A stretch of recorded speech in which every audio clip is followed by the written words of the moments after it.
What is it? What? In Baines. Okay. But we are live. Yo, what is going on, everybody? Remix Essence here with the Quest Podcast. I am your host for the night, and we're going to have a good show here for tonight. Got some great topics. So we're going to go ahead and get on into the panel, starting off with our very special guest here, Puertorock. How you doing, man? Hey, what's going on, Remix? I appreciate the invite. What's up, everybody? It's your boy, Puertorock77, out here repping. I'm so glad you invited me. This is a great podcast on a Friday night, and let's get to it, the conversations. Definitely. Optimus, man, how you doing? What is up, everyone? Happy to be here tonight. Happy to have my boy Puertorock on the show. It's going to be a good one, man. I can't wait. And, of course, M. Baines, how you doing, sir? I'm good. Ready to get to these topics. Let's get it going. Mm-hmm. Yeah, real quick, right before we get on into things, we're also going to be moving to Thursdays starting next week. And our start time is going to be 9 p.m. Eastern for y'all to know. So anyways, we're going to go ahead and get into what we've been playing throughout the week. So Puertorock, man, what have you been playing? Well, just in the beginning of the week, I finally finished Horizon Zero Dawn. I was able to get a platinum, and I don't really platinum much games. I'm more of a nice. I just play a lot of games, so I have a high trophy count. I'm like a level 21, so when like some people, they look at my trophy and they see level 21, but I only have 4 platinums, they think I glitched or I hacked it. Because there's some dudes that have like 16, 17 trophies, and they're like at level 17. So when they see my thing, they think, oh, you're a cheater, you're a fraud. I'm like, man, like I just play a lot of games, but yeah, so Horizon Zero Dawn, somehow I enjoyed it. And now I'm back to Neo, and I'm frustrated again because the challenge of that game. I mean, it's a good frustration, but I want to knock that out. Yeah, and this week PlayStation had the Golden Week, or last week they had a Golden Week sale, so I picked up Final Fantasy 15 and Neo Automata. So I plan to knock those out, and then also got MLB The Show, so I plan to take care of those. But right now I'm focusing on Neo and try to push on that, and then push on to those other titles. So it's been a good week for gaming. Nice. Yeah, I still have to beat Final Fantasy 15. I kind of got off that for a while. I got to go back to that. And I'll probably pick up Nier Automata here myself pretty soon. But it's a pretty stressful time because it just seems like, it just seems like every week another game is coming out. Another game is coming out. And it's hard to balance and juggle. And some of these games are long, like back-to-back RPGs. That's a long time to invest, Yeah, definitely. Baines, what have you been playing, man? It's been all about Dying Light. I just finished it last night, and I moved on to the DLC today. The following, I also played a little bit of Little Nightmares. It really didn't catch me that much. I'll go back and try it again, but that's been about it. Nice. Optimus, what have you been playing, man? Mostly just been playing Prey, man. I've been really getting into that. It's slow at first, but once it gets going, it's an actually pretty good game. I also played a little bit of the Forza Horizon Hot Wheels DLC, and then some Gears as well. So the usual. Yeah. Nice. Yeah. That Prey. I'm thinking about picking it up myself. I skipped that, but so do you think it's worth a pickup? Should, from your initial impressions of the game so far? I mean, from what I've played of it, yes. It's definitely but you know what? I would wait because it's just a single player game. There's no multiplayer in it. So I would just, yeah, I know, but like you won't probably want, if it's just single player, you're not going to get much, out of it. So if anything, if you pick it up physical or wait for it when it goes on sale. Yeah. Because there's not much replay value there. All right. Well, personally, I've been playing a little bit of Rocket League, a little bit of Gears, as always, and the Forza Horizon 3 Hot Wheels DLC. I believe that's about it. I can't really think of anything else I've been playing. But speaking of the Hot Wheels DLC, we're going to go ahead and give some thoughts on that. So who here has played it, and you guys have any opinions?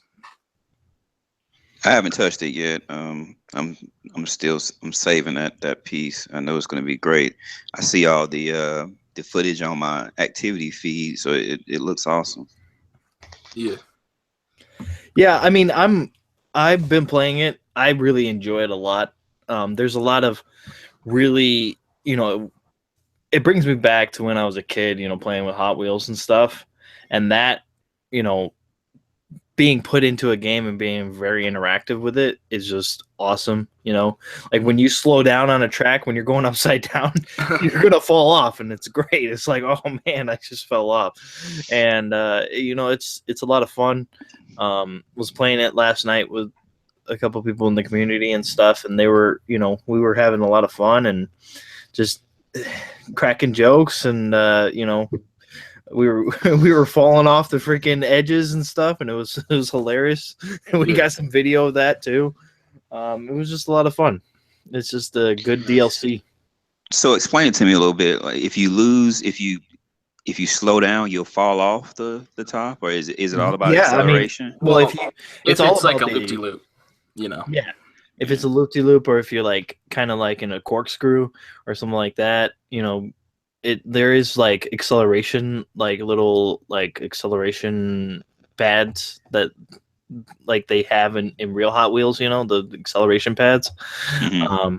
Yeah, those are in there as well. So it's like it boosts you and flies you, takes you off and stuff. It's cool.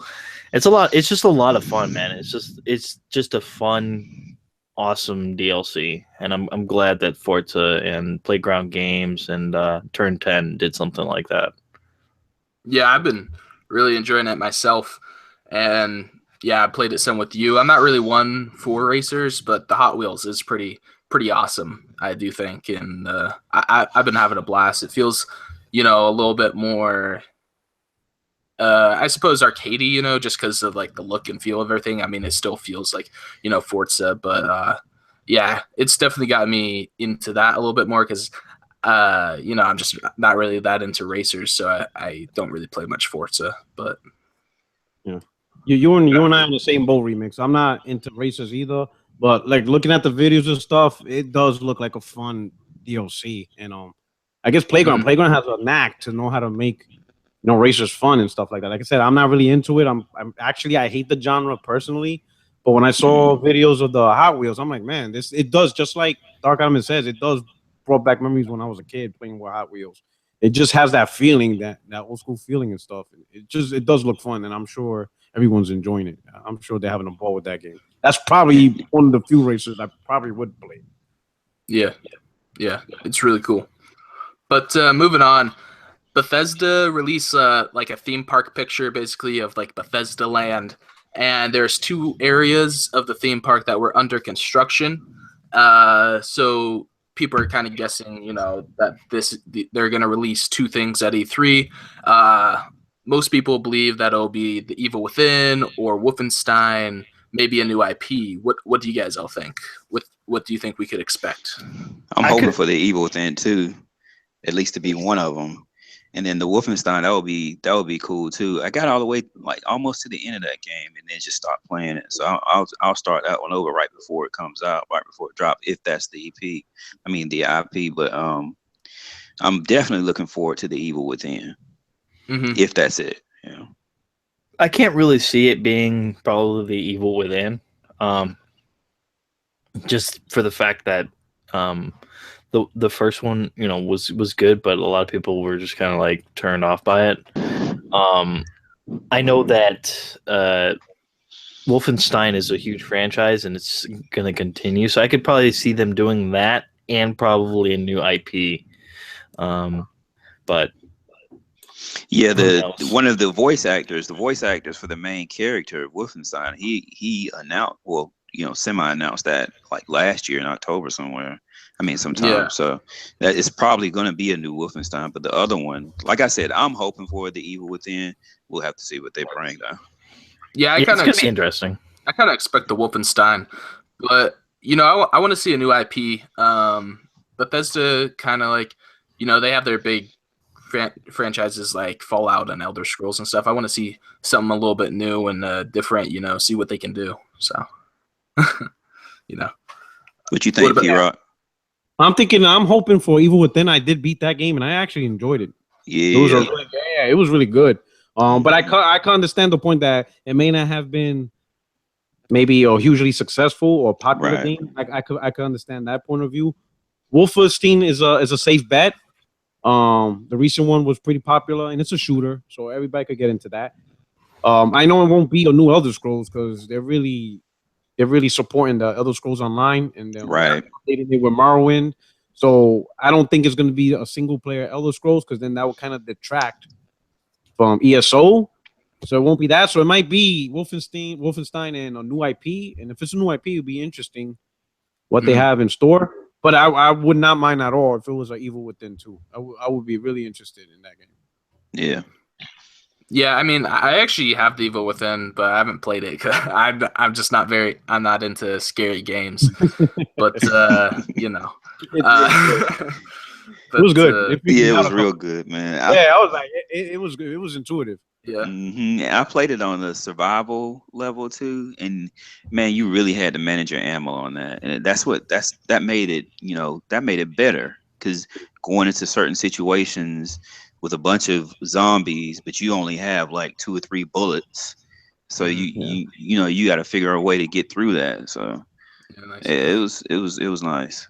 Yeah, and then on the topic of Elder Scrolls, I don't think it will be an Elder Scrolls. They've kind of said that Elder Scrolls isn't coming by anytime soon, so as well. Yeah, I would be really surprised if they did like Elder Scrolls 6 or something like that.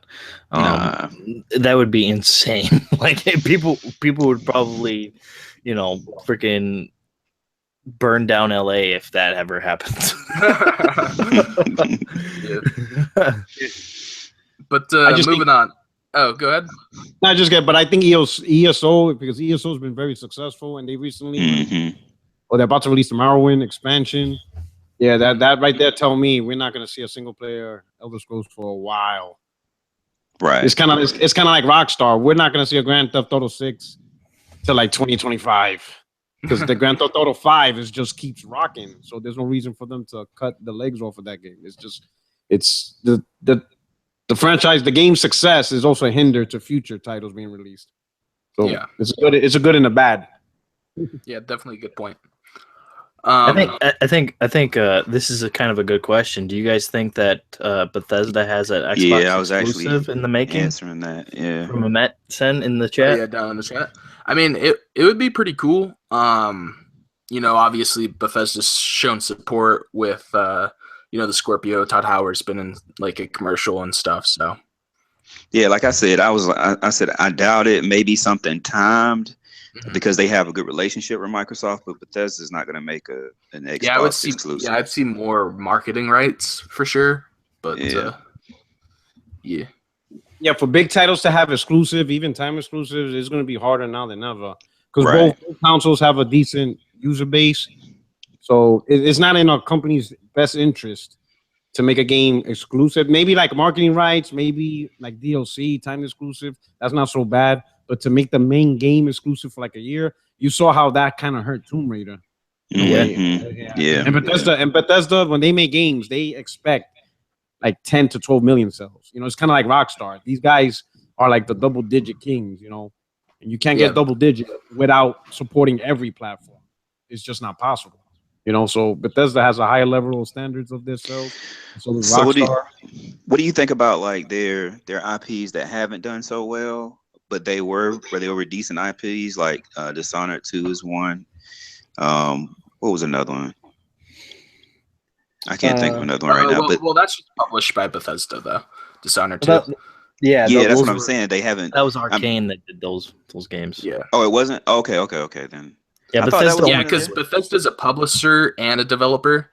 So, like, Bethesda makes Fallout, Elder Scrolls. What's another big one? They have another pretty big one. So Dishonored 2 is not theirs, it's Arcane. No, it's just published by Bethesda. They have a publishing branch. So yeah, just like Prey. Prey is made by Arcane, but published by Bethesda. Okay. I think some of these developers or publishers have to be smarter of when to release games. Like a game like Dishonored, good game, but if you release it near Call of Duty or other games, then chances are some people are not going to buy it. Not because the game itself is not good, it's because they have to put more money towards something that they really want for the holidays. So the publishers have to be smarter when to push out games on out there. Like I remember during the PS3 gen, whenever Rockstar announced the game, everybody says, "Okay, clear out your schedules because Rockstar's releasing a game this month. Push your game, because it's that type of IP. Kind of like if Red Dead Redemption 2 does come out this year, there's gonna be a lot of games people won't be buying if it comes out the same month as Red Dead Redemption 2. You know what I mean? So you have to really be careful. Yeah, and we're starting to see some games that are being announced, have a little bit earlier release time, like in August and September, as well. But and ex-Fable Chief joins Sony to head some AAA VR projects. I can't remember his name. I don't know if any of you have it written down. But so what do you guys kind of think of this? Sony's been closing down some VR stuff or like firing some VR people, or people have been leaving. So they're bringing a new guy on for some AAA projects. We haven't seen any huge projects yet. So what do you kind of think about that, Right. I think Resident Evil was probably the biggest one as far as VR, because you can actually play the full game in VR.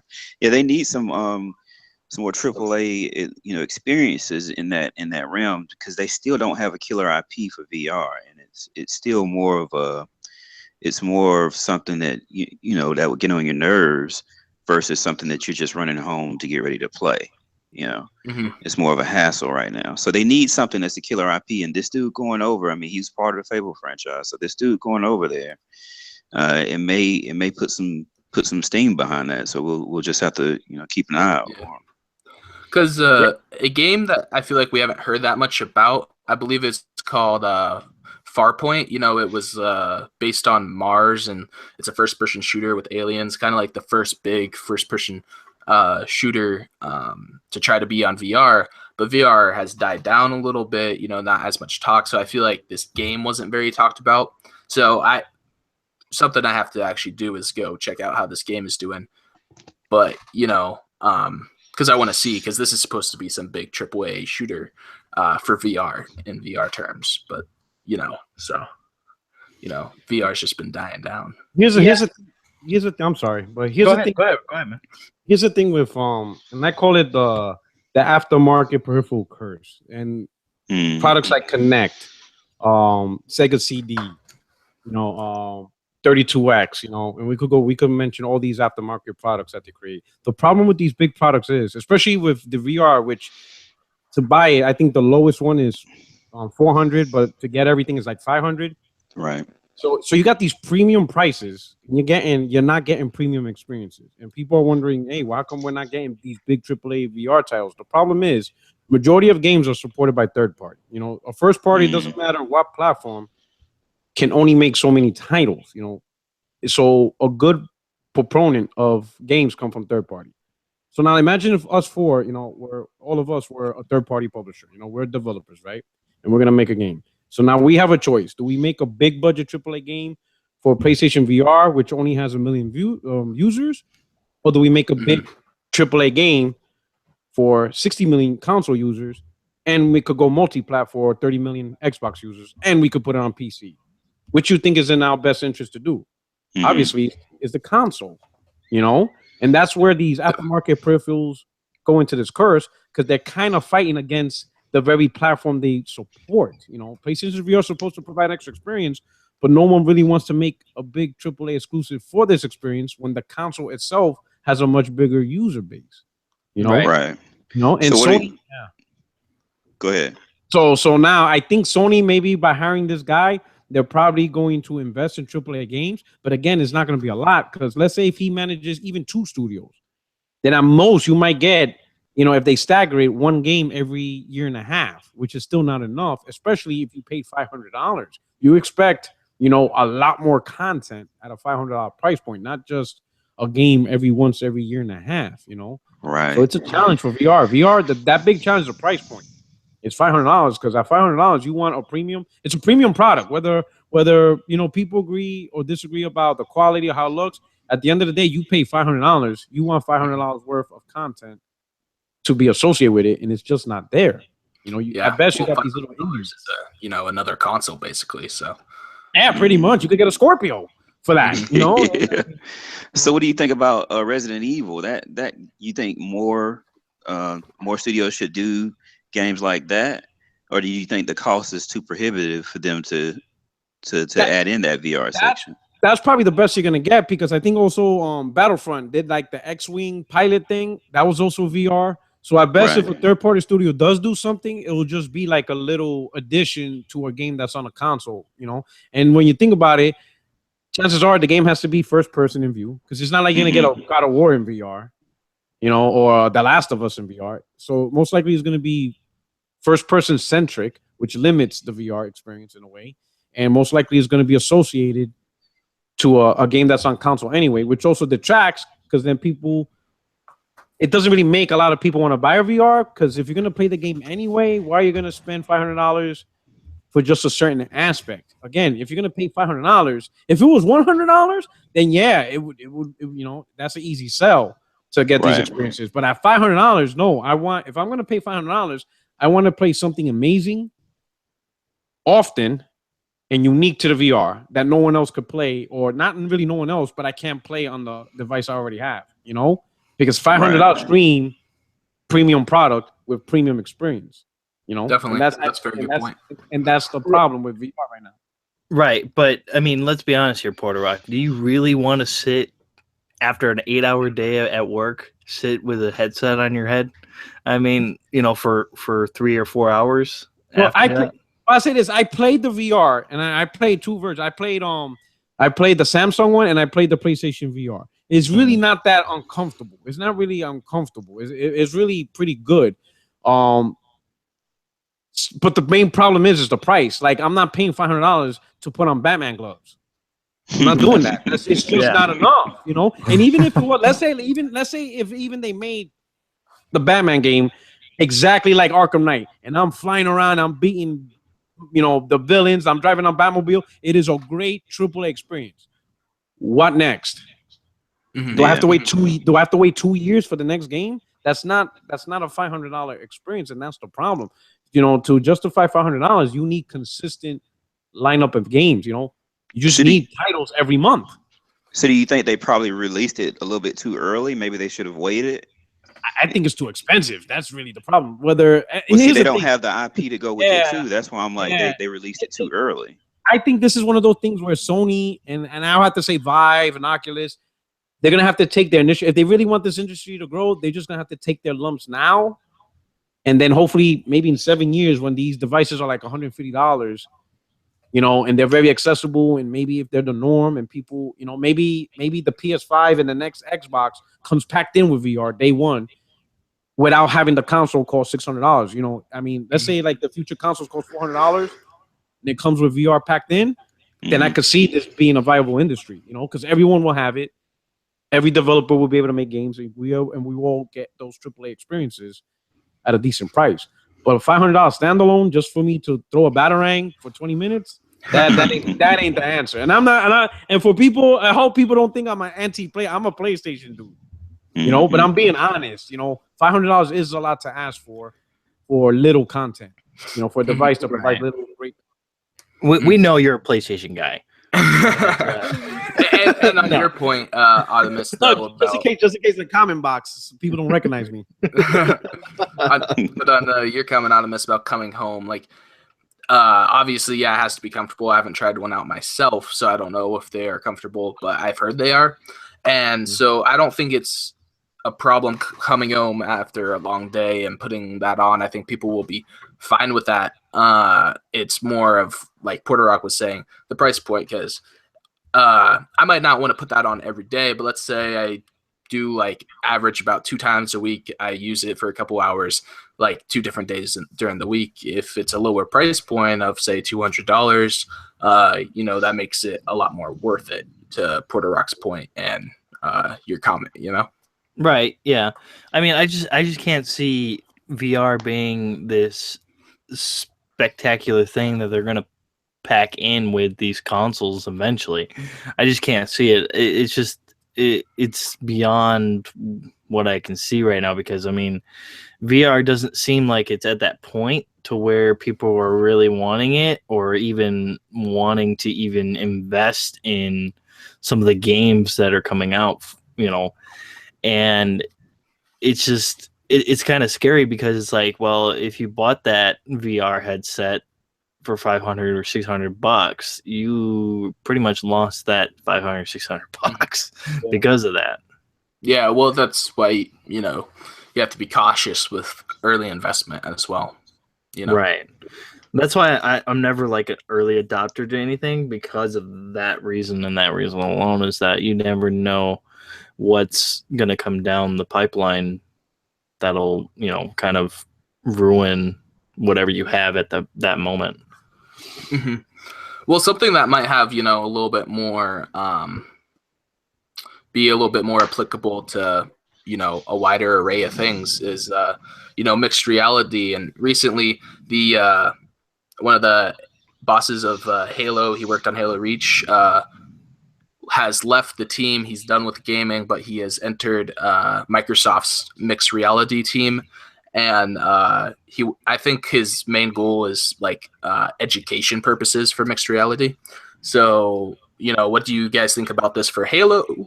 What does it mean for Halo? As well as, let's talk a little bit about mixed reality applications.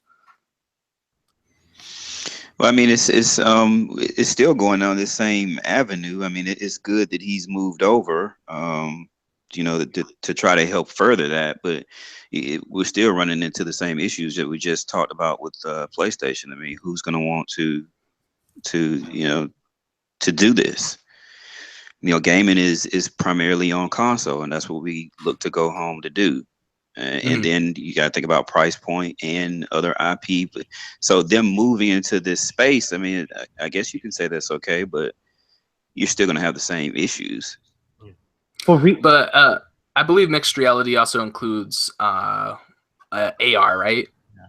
Yeah. So, huh? Like HoloLens that Microsoft is working on. Yeah, I believe so. I believe so. And I always use the example of I've used it at least 3 times on the show before, but buying something on Amazon, and you can have your stool put in your kitchen, see what it looks like through the goggles, and then buy it if you want. So the stool again, man. The stool again. But but he's using this for education purposes. I don't know what that all entails. Possibly having another person kind of help you, like almost in a maybe you have face-to-face contact, but you're looking through these goggles instead of like actually being there with somebody. I don't know what it all entails, but it's interesting. I think this is for like school grade, like high schools, college. Is that what he means? That type of thing, like using the technology to advance education in that sense, or is that what he's talking about? I believe so. I mean, I didn't go completely into the article. I just, I mean, they're focused on games, but that is an avenue. That's the avenue I think this type of technology is going to best be fitted for. Not games just yet. Yeah, for something like that, for like education. But I know all of a sudden we're becoming the education podcast. But just real quick, when you think about it, imagine, for example, like medical students. They're wearing these visors and they see the human body and the heartbeat and stuff like that. And, an instructor, the doctor's teaching them all these stuff, and they're seeing in real time how organs react to certain poisons and stuff like that. It could take technology, education to a whole new level in terms of science, engineering. So I could see that stuff, you know what I'm saying? Like how to build a rocket, when they break down a rocket ship or planes, and they, so they actually see live, in front of their face, and they can interact with it, move parts, and maybe do notional surgeries and stuff like that. So I could see technology like that, Yeah, I could see that coming. That would be fine. I could definitely see that. I mean, it's definitely very close to that, because I mean, HoloLens is more in tune with like being able to see your surroundings as well as whatever's in front of you with the projection that's projected out of the HoloLens. It's kind of one of those things, like, if it comes down to education, this is going to benefit, not just, medical students, but also students who can't get to certain, like maybe, a film class or a medical class, or, or a business school, they can't afford it, they can also, use something like that in order to, kind of get their education that way or something something along those lines. I mean, they could do it like you guys remember, I forget what year, it may have been 2013, where they did the HoloLens Minecraft setup. Yeah. That looked pretty cool. They could do that with Halo, have Halo on the tabletop while you have the AR set on and you're just playing that way. That would be cool.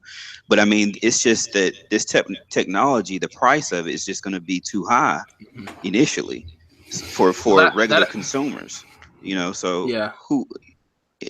I mean, it's fine that they're working on it now, but I mean, the cost. I can just see the cost just being too expensive. I think the dev set for that right now is like $3,000. Last time I checked.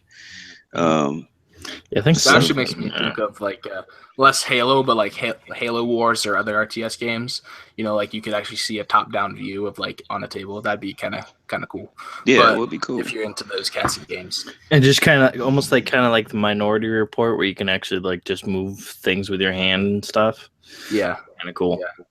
Yeah. But anyways, back on into some more gaming. The Castlevania Lords of the Fallen dev has given a beta date for their new game called Raiders of the Broken Planet, I believe. Yeah. So that beta is going to come out on May 13th. I haven't really seen anything until today. May 13th tomorrow, actually. So I might have to check this game out. Did you guys watch the little trailer and stuff? What do you think?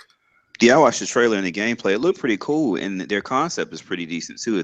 They're supposed to have like a kind of like a piecemeal rollout of different campaigns. I guess it's going to be geared to different characters. You can do a co-op. So it seems like something that's going to be pretty cool. And that model, it's instead of releasing the full single player game, right then they're just going to break it up, kind of like a Hitman type thing. At least that's how I took it from the article. So maybe that'll work out. I mean, Hitman was successful, even though we know the news about that. But we'll just have to see. We've had all this discussion here lately about single player games. You have to try different things to try to to change the model in order to reignite some success in those games and to keep them going as you would a multiplayer game. So the way they're coming at this, we'll just have to see how it works. But the gameplay looked pretty good. I signed up for the beta. I haven't gotten anything back yet, but it's not open. So. That's unfortunate because I want to try this out because I like it's a 4-player, up to 4-player co-op, and I like those kinds of games. I don't know if it has like a looting system or anything in it. I haven't looked deeply into it because, like I said, I just kind of looked it up today. But it definitely has caught my eye. I'm definitely gonna look further into the game. So, with the game, it's a 4-player co-op versus 1. From reading it about it, so there'll be 4-player. Yeah, so you'll have 5 people, 4-player co-op. Right, versus 1 guy, but the 1 guy has a whole bunch of AR army. So think of like playing Destiny, but on the other team, there's actually a live interactive player helping the AI assist. So that's a pretty interesting aspect because at first when I saw 4, I think they're hashtagging 4 divided by 1. I think that's their hashtag. So that made me think of Evolve, and I was like, oh, right. I'm like, oh no. Yeah, I was just about to say. Yeah. This one actually reminds me of Fable Legends more, because you're controlling like an army and stuff. When I learned the 1 guy has access to the army, I'm thinking that's actually pretty cool because now technically, if the 4-player guys are dominating, the AI guys, that 1 player could really shift the balance because you could tell like that 1 player could be like, wait a minute. Sometimes you got a 4-player, co-op team, but there's usually that 1 guy that's really holding the team up or really doing their job. So that 1 player could focus on that 1 guy to really screw up the co-op, togetherness, and it makes the AI be able to fight back or have an advantage and stuff like that. Really disrupt the competitive co-op team. So I think that's pretty interesting, how that aspect will work out. And then also there's like a lot of melee combat to that, and that's Dude, that looks pretty fun. Yeah, Now, I like wonder that. how it's going to work with the campaign though, because they said they have a series of campaigns they're going to be dropping too. Mm. So Maybe similar Yeah, to Destiny. You know how you have like it's online, but it has like a little individual story as you play along. You know that you could weave in and out, kind of maybe. right, Yeah. right. Something Yeah. like that. Well, yeah, I like the concept of the one player controlling AI instead of actually fighting the one player. It's definitely a cool concept, that I haven't tried out before. So that's interesting, and I'm definitely going to look further into the game. Do you guys have any other thoughts on the game? The beta starts tomorrow, actually. Yeah, Hopefully Yeah. you'll get that in. sucks. That sucks, man. I mean, they said the first beta, so I'm hoping they'll have another one and I'll be able to get in because I signed up kind of late, so we'll see. Yeah. It looks I'll like a have to good game sign though, up man. I'll have to sign up for another beta if they have one because, like I said, I didn't even know about this game until recently. So Yeah. Right. Yeah. It looks But, interesting. It looks. Like I said, it reminds me of Fable Legends, and I just don't like those kind of things. It's 4 against 1. It's just I can't get into that kind of game. yeah. But anyways, a game I actually have been kind of looking at since the last D3 is Absolver, made by Devolver. And it's got a release date for August 29th, guys. And it also showed a trailer kind of going in depth into the combat. And this actual combat system seems pretty in depth. So have you guys seen this game before? What are your thoughts on it? Hey, y'all know that I championed this game, and I think the majority of the panel at that point in time was like, no. I'm So, still like, no. I try to be on the latest stuff. Y'all can give me a congratulations or something, man. Damn. Really, I actually didn't know that one. No, Yeah, I've been looking at this game since last E3 before I met you, Baines. So I don't have any interest in this game at all. It just does not look fun to me. It looks like, it's the same thing with Sea of Thieves. I just have no interest in it. It just does not look fun at all. You were enjoying the Sea of Thieves beta. Yeah, but happened to that's because when you're with friends and you're having fun. But after that, I was kind of like, I don't need to play any more of this game. Yeah, I was like that too. No. But this one seems like it's gonna be good, man. That the combat seems really in depth. That martial arts type feeling, and I think it has like a somewhat of a campaign to it too. So, but right, I think it's gonna be exclusive to PS4 and PC. So Yeah, I we don't originally know thought how it was long going that to be is. on all platforms, but maybe it was not, or PlayStation got to deal with it, help with the development. I Yeah. like the concept of the game and all, kind of this martial arts brawler style, but I want to see more about the actual world before I make a decision on it. Like NPCs and stuff. Like what kind of interaction with other AI and stuff are there going to be? So. Yeah, I'm pretty much picking it up. But there's a 10-minute gameplay demonstration from Pack East. Yeah. On this game, it was pretty cool. It seems like there's a campaign that's open. It seems like it's open world. You run around. What I found interesting about the combat system is your character learns by fighting. So I guess there's like hundreds of martial arts styles in this game, and your character can learn either by fighting other people. Whether he gets punched in the face or kicked. I guess like a symbol. Like if it's a new technique that your character never learned, a symbol pops over the enemy or whoever's attacking you's head, and it forms like a circle. And when you fill up the circle, you learn that technique, and if you parry it or block it, you learn it faster.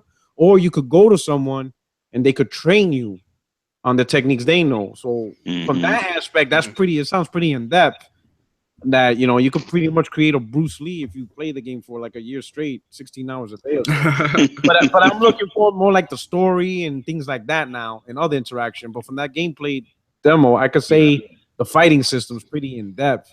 It's just Right. the rest, what's more to it, how's the story is and stuff like that. Yeah, I'm pretty much in the same boat as you there. But yeah. I mean, I also believe that there is. I don't know if it's a constantly online game, but I believe back at E3 they were showing that you can run into other players as well. But you might want to fact check that one. But anyways, the Thief movie producer says that there is a new Thief game in the works. So what do you guys think about that? Did you play the last one? Did you enjoy it?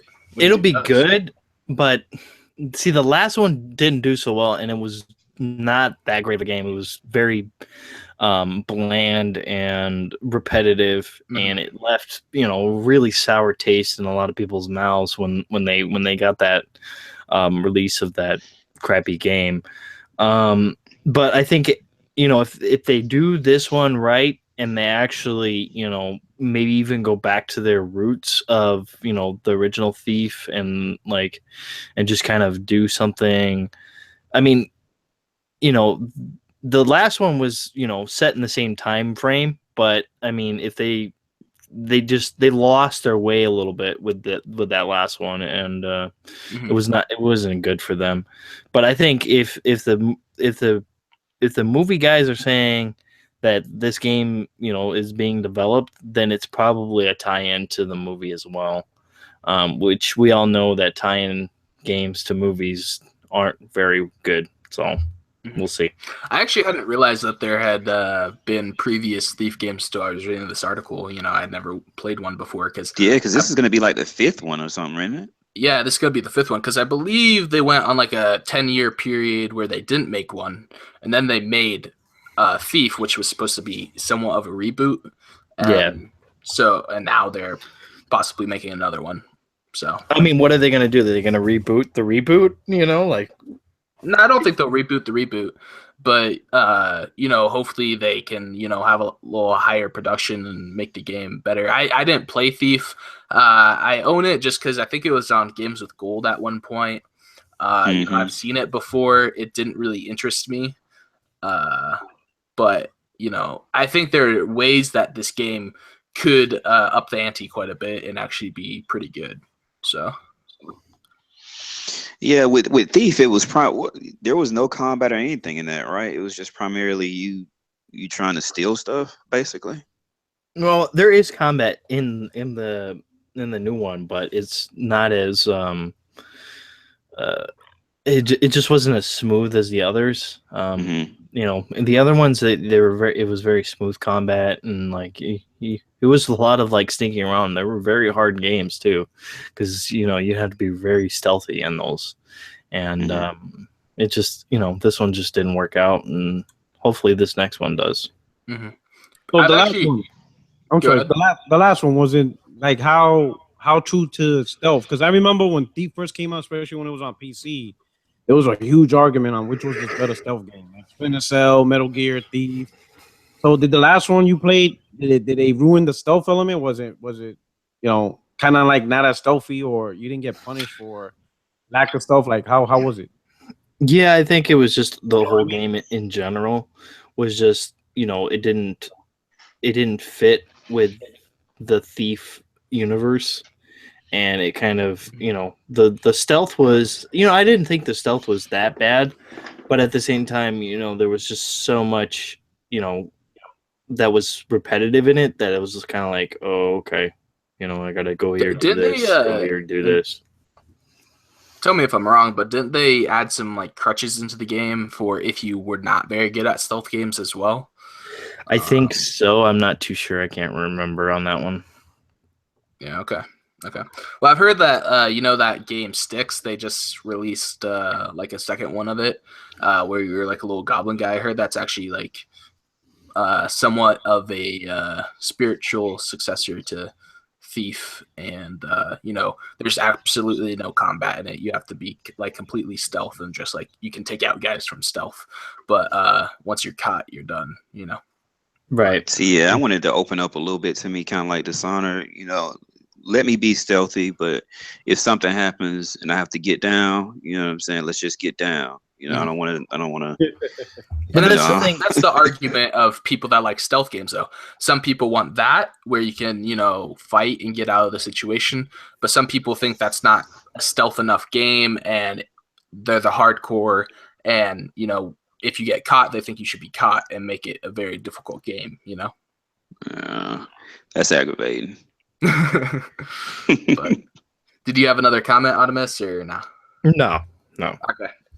Well, moving on then. The Nexon CEO, his name's Owen Mahoney, said that the games industry needs to lose its Hollywood envy.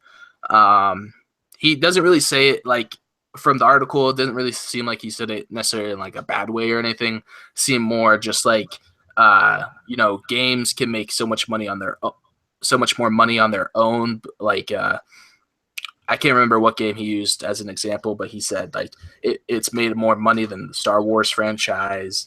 And Yeah, it was some PC game, online multiplayer, or something like that. It grossed like 8 point something billion, and he referenced that versus. I mean, he compared that to Star Wars, which had made 7.5 billion.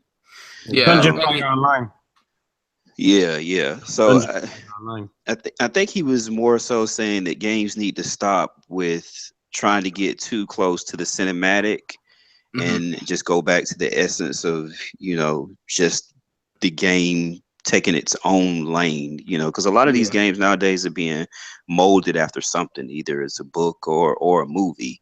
So maybe he was talking about games just staying in their own lane and not trying to model any of those, which, I mean, as far as cinematics, games are just getting bigger, and they're getting kind of like movies now. So it's inevitable that those two are going to start to look more, like each other. So I don't know. I think what comes up is the cost. The cost is getting really prohibitive because these two, genres are starting to get closer together. And that's why you have a problem with a lot of these games. They'll get canceled because they'll come out and they won't make back what it took to make them. So in that aspect, I agree. But, like I said, games are getting bigger, and you're getting a lot more action in these games. So they're going to start to look like movies. But maybe if they could find a way to end around the cost, so that some of these games can survive, some of these studios can survive, that'll be better for gaming overall.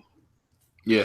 Honestly, I don't think that they should have even went the Hollywood way, because Hollywood hasn't been the same for years.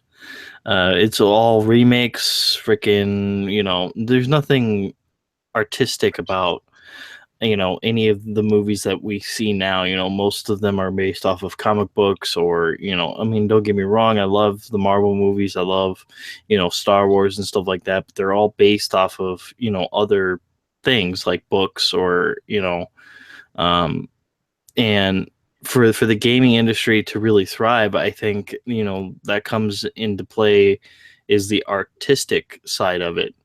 And with these indie games making more strides more than ever they have before, and especially this generation, it's become more about what's the best game we can put out there that people are really going to enjoy, that's not based solely on something like a movie or a big blockbuster. And like take example, Little Nightmares is based off of the little the other games like Inside and Limbo, but it has its own flavor to it and adds a new direction that no other type of platform game has ever gone before. So indie games are really where the artistic factor comes in, but I think these AAA games really need to take that and run with it and make something that is completely different from these big budget blockbuster Hollywood movies. Because every time we see a Call of Duty trailer, what is it? It's a freaking Michael Bay film. So it's getting out of hand, and it's getting ridiculous. Don't go the Hollywood route. It's just not a good thing. What about you, Puertorock? What do you think? It's interesting because I agree with you guys, but the thing is though, for some of these games, depending on how they're trying to develop it, let's just use The Last of Us for example, or Uncharted. When the production and how the voice acting and how everything in the game is like phenomenal. They done a really good. Yeah. It has a very high quality production. It's almost like looking at a movie while you're playing the game. The way they talk and the way they interact, you know, as compared to I even use Horizon Zero Dawn. Like I like the game, but you could tell the production in terms of voice acting and how they interact is nowhere near on the level of Uncharted. So sometimes it kind of throws off the game while you're playing it because it just feels weird how they talk to each other, and they're like, "Okay, you guys are like talking weird." It doesn't flow smooth and stuff. So it's kind of like a gift and a curse because, like for indies, it's cool because indies are like $10, $15. You know, and so most people who buy indies, it's all the fun and the gameplay. Actually, it kind of brings back old school gaming, where it's all about the gameplay.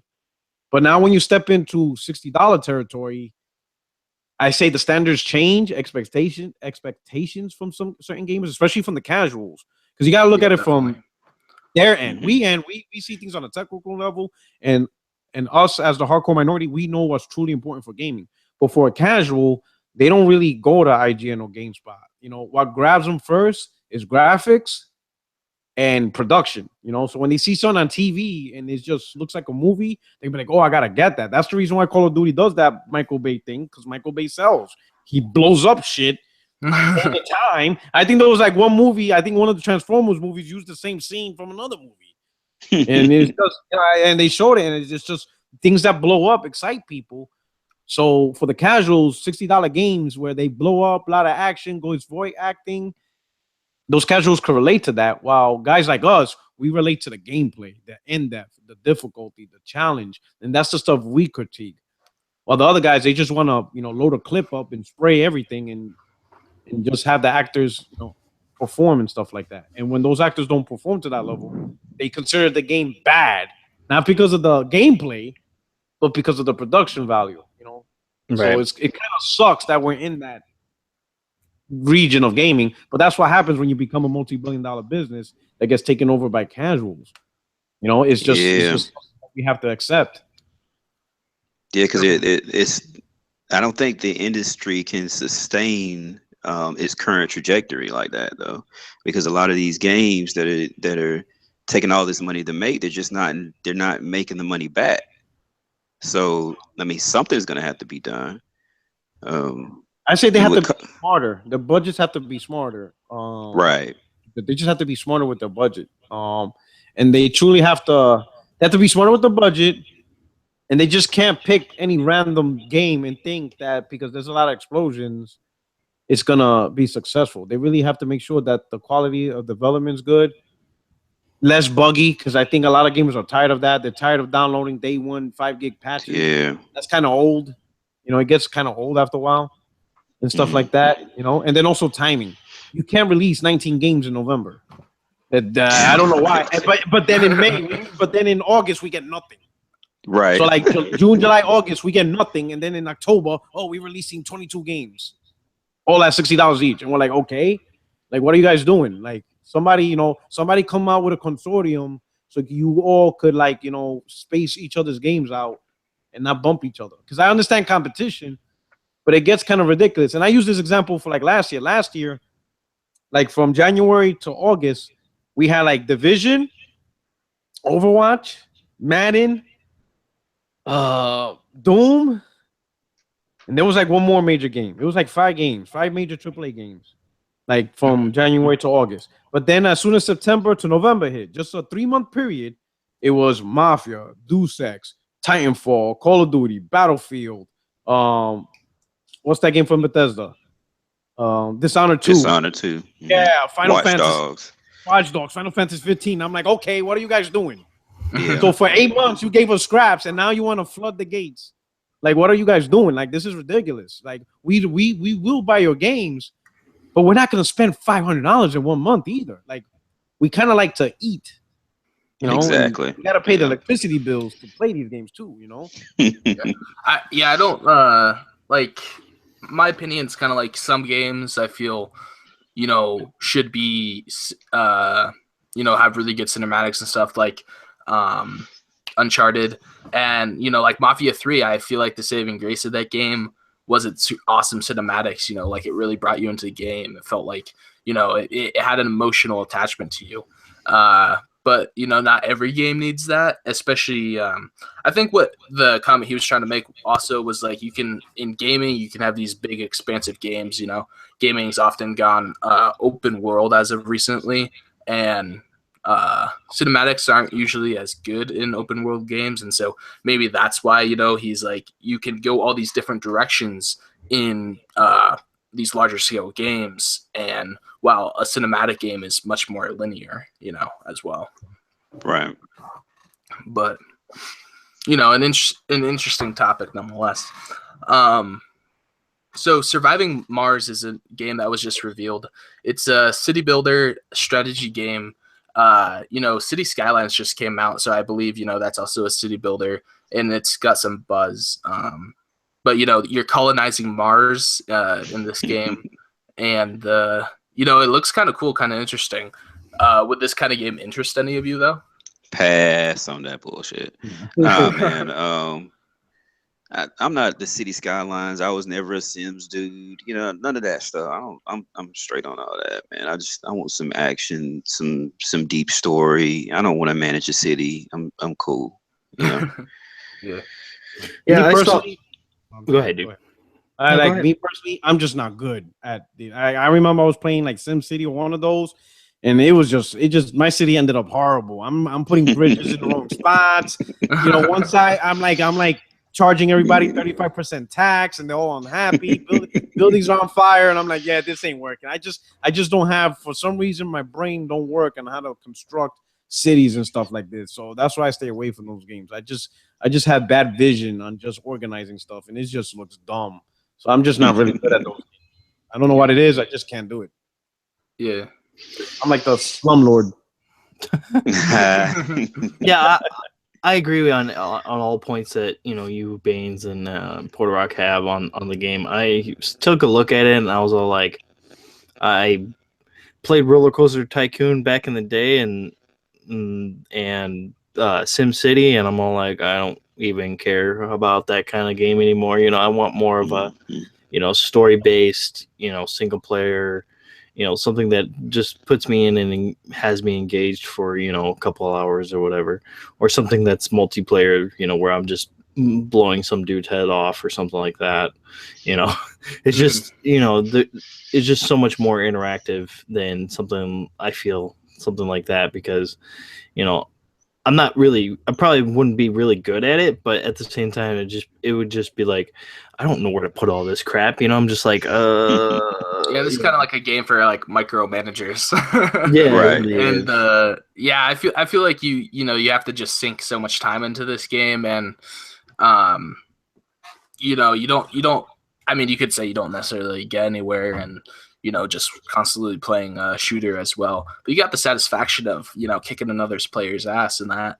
While in this, you're just sinking all this time into like an endless goal in a way as well. So, I could take it or leave it. But for people that are interested in this kind of game, I would check it out. It looks kind of cool, colonizing Mars. Who knows? Maybe in the next 20 years, we'll be colonizing Mars in real life, SpaceX, man. That's the article brought up, but anyways, we got some gameplay for Wipeout, man. About 7 minutes. What did you guys think of it? Are any of you gonna pick it up? It depends on the price, man, because I don't know if it'll be something. I mean, I remember the old school Wipeout. I was a big fan, and then there was a version on mobile that was called like I forget what it was called, but anyway, it's all right, man. It depends on the price point. It's something that I could hop on every now and then, Mm-hmm. All right. I mean, I personally never played a Wipeout game, I think that's kind of before my time, but the game looked kind of interesting and cool.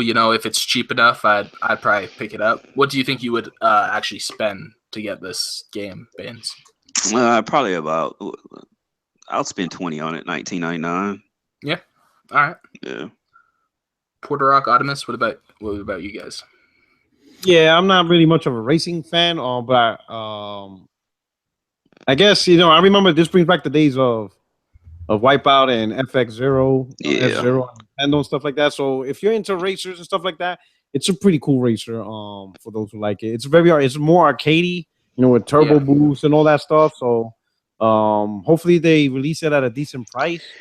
Because like you said, there's a lot of people who haven't played those games or they forgot about them. Like F-Zero. Maybe hopefully Nintendo brings that franchise back.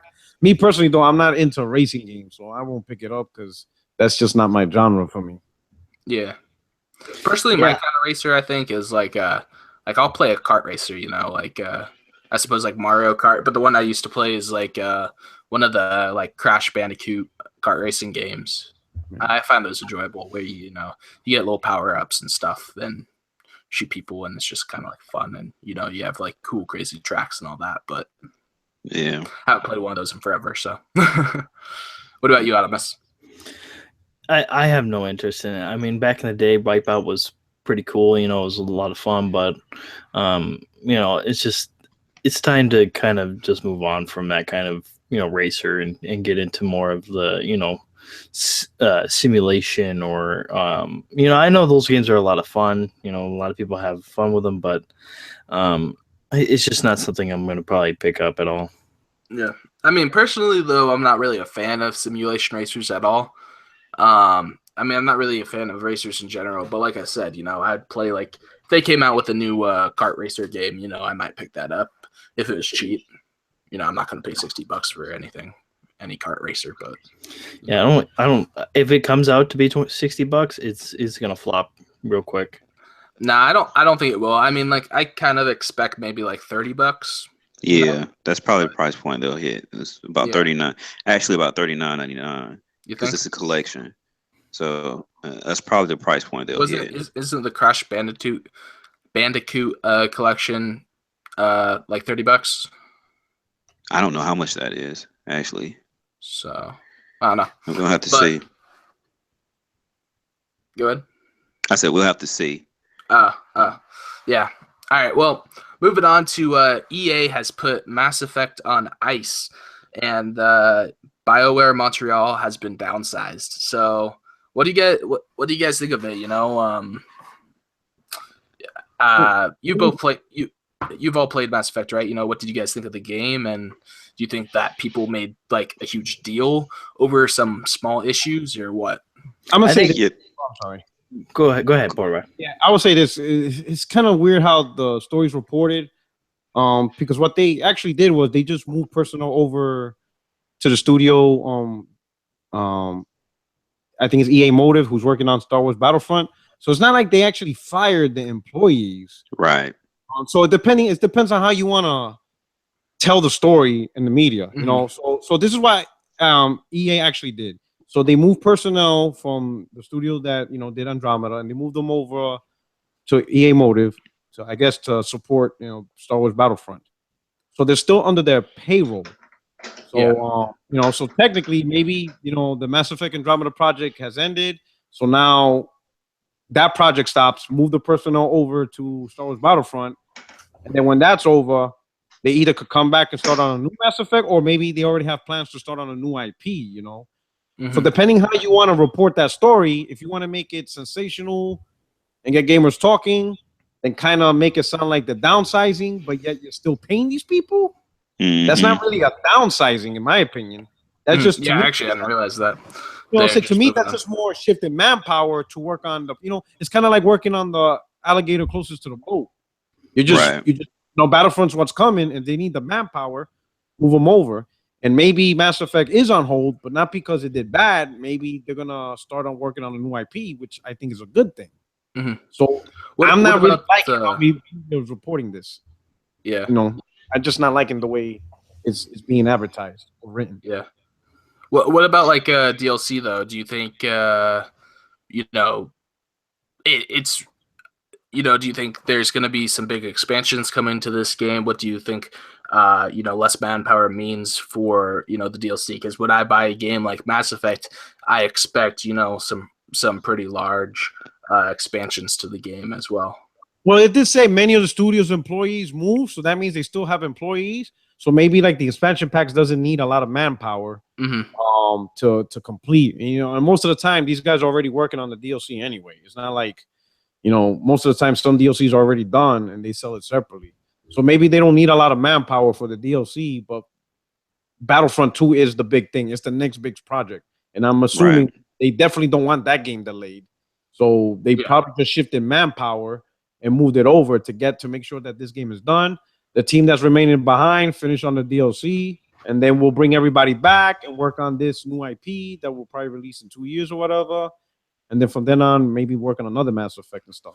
Yeah, I know that like Battlefront 2, I think it has like 3 different studios working on separate parts of the game. Like one on multiplayer, one on the single player, and one on something else. I can't remember the other portion, but yeah. And it's supposed to expand on. Yeah, and it's supposed to expand on all eras of Star Wars. So you're talking, it's a pretty big content. It's gonna have a lot of content, That's a good way of looking at it, and I'm hoping, that's what it really is. Because Mass Effect, in my opinion, was a really good game. It got a lot of hate for minor issues. I think I put like 80 hours into the game, so it was a really good game. But that makes sense that they would once Mass Effect's done, they will start to allocate that manpower to other areas for games that are upcoming. So hopefully we'll see them come back to Andromeda. The key is they didn't get laid off. That would be different. Right. If EA would have laid them off, now we're talking downsizing. But they didn't do that. They just moved them over.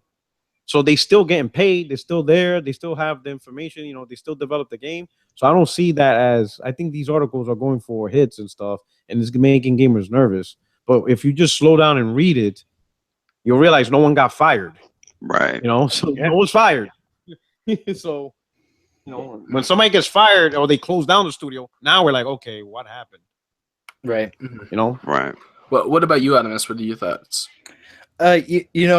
This, when I heard the news that they were that there wasn't going to be a Mass Effect for a while, I was kind of like, okay, well, I mean, that makes sense because they just came out with one, so yeah, I mean, we're not gonna see another Mass Effect for another 4 years, anyways. So for them to put all those other people onto other projects to kind of push out all these other IPs that they have at EA is a good thing, and they're trying to focus on their other IPs that are making them a lot of money. Mass Effect didn't bring in the money that it should have, and I like the game, but I can see some of the points of some of these reviewers and some of the people that are that don't do reviews and that are that do podcasts and people who do YouTube videos and stuff like that. I can see a lot of their points. That they make some good points about how Mass Effect is a good game, but it's it's broken, and it is a broken game in terms of the way the facial animations looked when they first came out. And I think that's what really dampened the Mass Effect Andromeda is the facial. When those facial animations hit the internet, it was over. You could tell at that point that people were like, nope, ain't buying that game, or people were like, oh my god, I can't believe that. And then they bought it just to see how bad those facial animations were. And they had a good laugh for a little while, and they probably traded it in or did whatever they did with it. I have it. I bought it digitally, but at the same time, I kind of feel like I wasted my money on it. But that's just my prerogative. I don't feel like it was worth the $60 that I spent on it, and if I could get my money back for it, then I would, but I played too much of the game already to even try to get that back. Hey, Adam, would you say that the game cinematics wasn't up to snuff? Well, yeah, it wasn't just that, it was there was a lot of things, the combat was really good, but the story was just like, I'm trying to figure out what the story is, and it's just like the dialogue is just not on par. Like when I chose certain things to say, I was just kind of like, that's not exactly what I would have said. Like if I was actually like on the ship, like I wouldn't have actually said that. Like because I usually like to pick things that I would probably actually say, and I was like I wouldn't actually say that, and so it kind of threw me off. And a lot of the dialogue didn't match what they said. When you get the dialogue option, it says hey, come over here or something like that, and then they say, hey, go over there. It's like, what? Like that doesn't make. Those are two different things. Like, don't you realize that? It's just it wasn't on par to what I know Mass Effect can be, and that sucked. So yeah. On a more serious question, would you say the fact that it wasn't a Shepard saga did that kind of mess things up? Because even though Mass Effect was a story, but Commander Shepard was such a huge part. It's kind of like the Master Chief of Halo. You know what I mean? It's right. like Batman. Did that kind of change your thing? Because I got Mass Effect 2. I mean, I got Andromeda. I haven't played it yet. But does the fact that it's not a Commander Shepard saga, did that kind of also messed it up? Honestly, I think a part of it is because you play as a Pathfinder, and it's kind of like you're exploring other planets to find out what these other planets are like. You're trying to find a place that's like Earth in the universe of Andromeda, and it's like I don't really want to do that. Like I want to be a soldier, I want to be back in Shepard's shoes, being a soldier, doing what I need to do to save the planet, or save a galaxy or whatever. Galaxy, yeah. Yeah, see what I'm on the other end, because like I said, I put a bunch of time in the game, and once you do all the loyalty missions, I agree as far as the dialogue, their change up, it didn't leave you with as many options as you had in the previous series.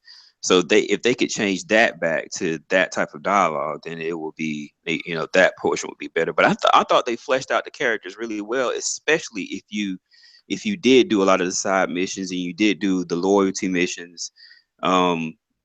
They really made me appreciate my character, and I was looking forward to moving forward in the next game by the end of it. So I thought it was pretty well, and I thought it was done pretty well. And me myself, I just went through the previous Mass Effect series like in January, so I had that fresh on the brain. So even with having that fresh on the brain and how great of a series that was, even coming to this game, I wasn't dissatisfied. I was set up. I went into this game with the mindset, okay, this is totally new, and I'm setting myself up for a different series, just an offset of that, of the original. I thought they did a great job with the game, man. I was really disappointed in the reception, because I think if you delve deep enough into the game, then you would find that they do have they do take a lot of stuff from the original series, and they polish it, make it better, and then they give you a lot of different angles also. So, I thought they did a pretty good job with the game. Mm-hmm. Yeah. I mean, I personally haven't hopped into the game yet. I have it, but I haven't played it yet, just because I haven't had time and all that. So, But something I suppose kind of surprising, because Hitman did do pretty well. Square Enix is selling IO Interactive, and if they can't sell it, they said that they will shut it down. So, and those are the devs of Hitman. So what do you guys think of this move? They say that they're gonna focus on key franchises, but I feel like Hitman's a pretty big franchise. So. Yeah, Hitman's been around for so long. How is that not a key franchise? Yeah. I don't. Can I ask you guys a question with this? Yeah, Hitman's have been a key franchise, but this last one was episodic. Was it really a success? Was it financial? Let's say I know some people enjoyed it, but a Hitman that's episodic, I'm like, that's kind of weird, because I'm used to just buying the game and playing it. I don't think when they announced as well as it might have otherwise, or it could have, but I still don't think it was a I don't think it was a failure by any means. Because That's what I'm thinking. I don't think financially this game helped out Square Enix. And I think their mistake was releasing the game episodically, because not every game could pull off episodic, you know. Certain games, it has to make sense. Kind of like the Telltale games. Those games make sense because it's almost like watching a TV show. You know, stay tuned for the next episode. And you're like, oh man, I gotta get the next episode. But I can't see, I mean, maybe you guys could better explain, but like I can't see me beating a level and then I have to wait a week later or 2 weeks later to play level 2. And I'm like, wait a minute, what are we doing here? Like, well, see, they would give you they would give you like elusive targets. So it wouldn't be necessarily that you would beat the level and then that's it. You would beat the level and then, you know, every so often they would drop different things in the level for you to do. So like there was some big movie star that at one point there was an elusive target. So they would have these elusive targets every so often to put in to keep you engaged in that portion of the game until they gave you the next portion. Okay. Yeah, You know, I mean, I don't know me- what I think Go ahead. of the whole episodic thing in general, but yeah, I mean, I do think that a lot of people were put off by it, definitely. And then once you do give the game a full release, it's kind of old news by that point as well.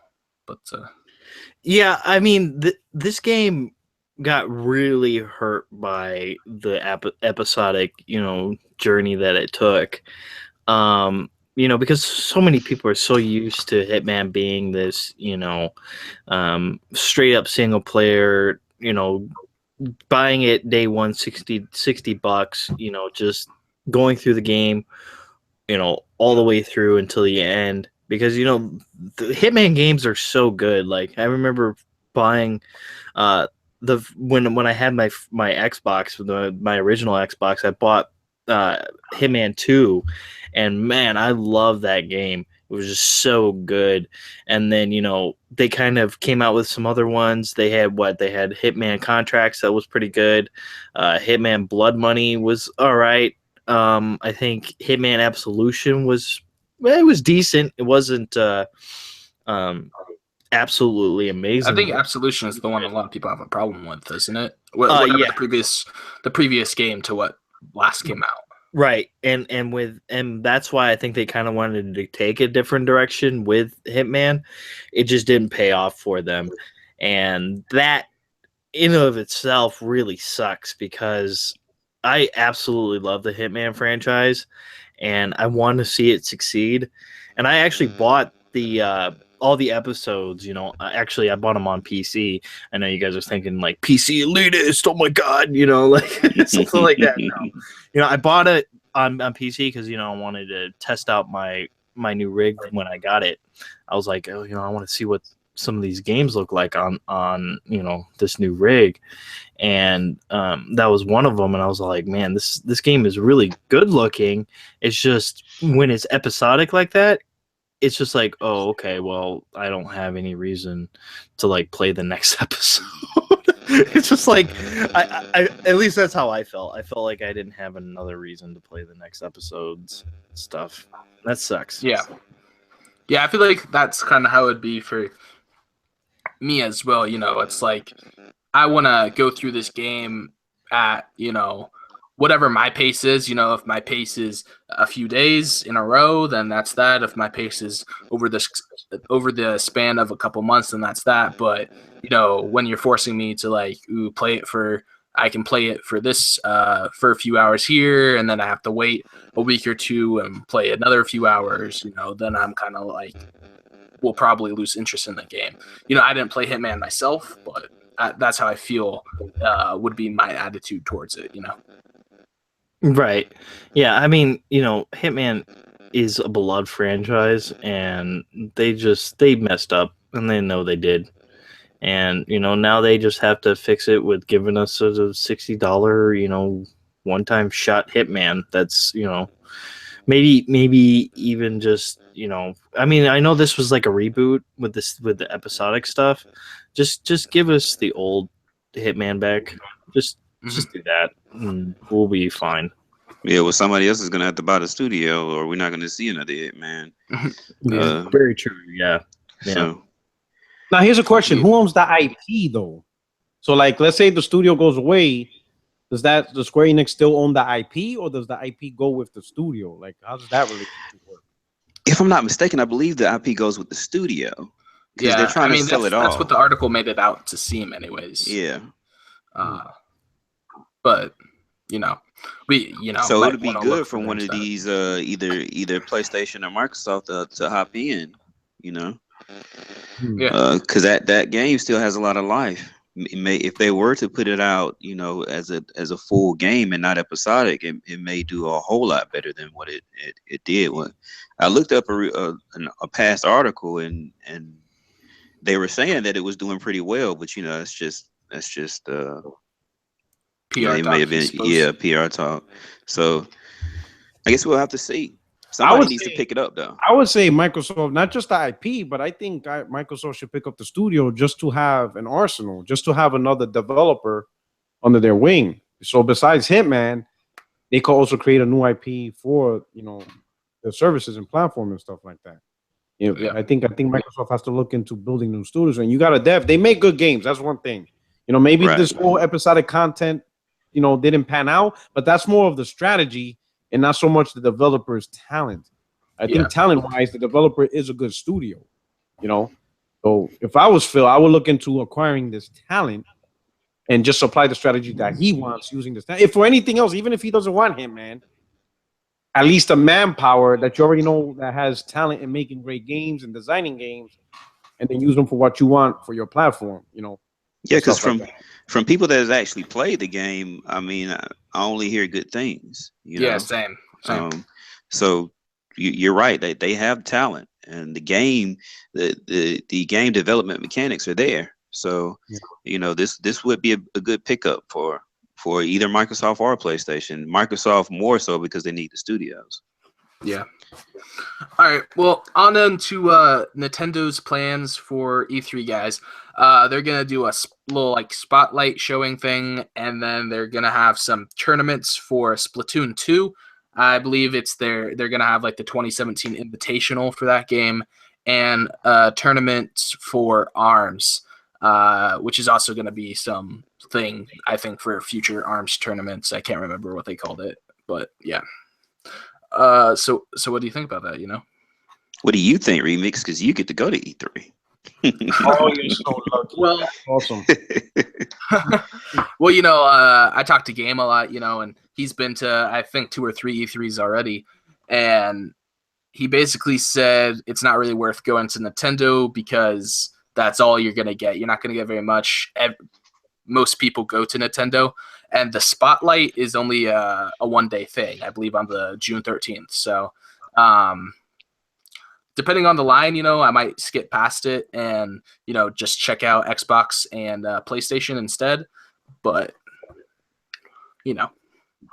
Okay. Well, I mean, I think they're going to show some of the games like Mario Odyssey and then Splatoon 2. I think the article mentioned. So if they could get some of those games some good face time, that'll be good. It'll be good. I guess for me too, when I do pick up a Switch for those games to do pretty well. So, but it sounds like they're also planning on making ARMS competitive.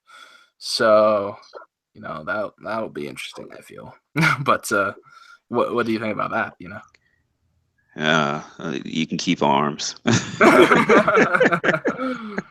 I don't know. I think above all this, I would rather Nintendo do an actual conference like they, like the other two, Microsoft and PlayStation.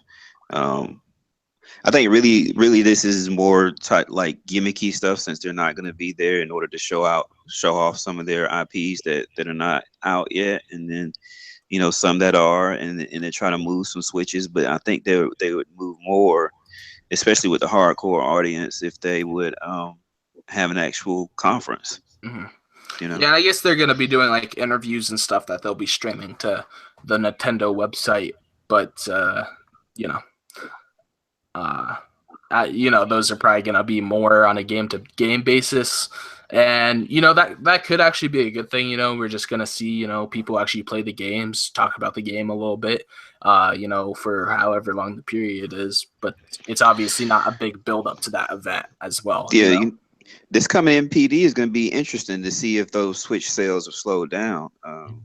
Because really, you would think that Nintendo would be on top again this month, but we'll have to see. You know, Definitely. Puertorock77, you guys have any thoughts on what Nintendo's doing at E3?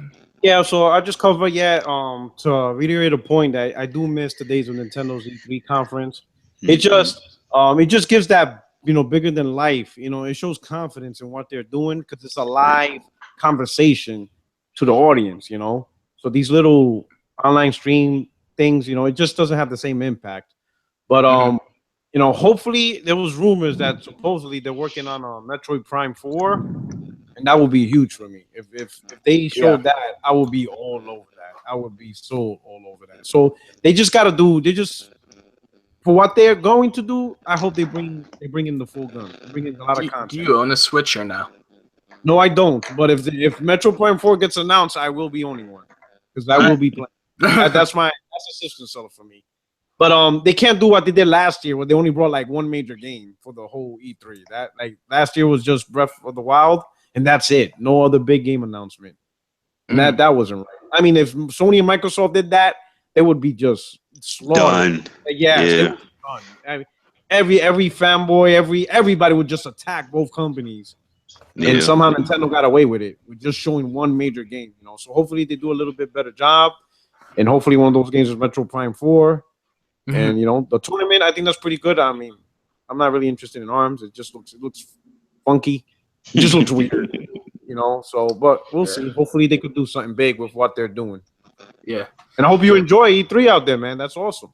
Yeah, it's definitely gonna be cool to check out. What about you, Adamus, man? Like I said before, Nintendo hasn't been doing an E3 for a long time now. Really, they've just been showing off their games at their booths and stuff, and at this point, I'm just kind of like done with Nintendo and all they've been doing, because they really don't care about what the gamers want. They just care about what is going to make them, billions and billions of dollars with putting it into the casual homes and stuff like that. They don't care about all that other stuff. It's just kind of like, why are they doing this? But at the same time, it's just like, I'm over it. It's whatever.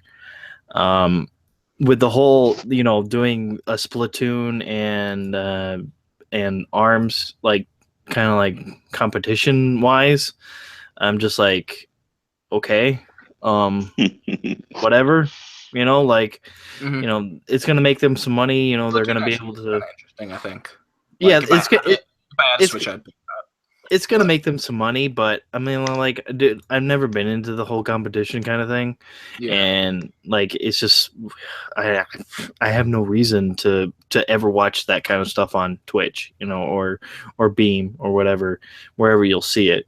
I mean, I understand what they're doing because they want to make some strides in the competitive market because it definitely helps the the growth of their games and stuff, but it's just, it's whatever. Yeah. Well, Splatoon 2 could definitely be competitive. Yeah. And it is a way. I mean, some of those things are pretty fun to watch. I watch some of like the Overwatch tournaments. I watch those every now and then. So if Nintendo could get into that area, I mean, that would be good for them. But I still go back to what me and Puertorock's been echoing is I want a conference.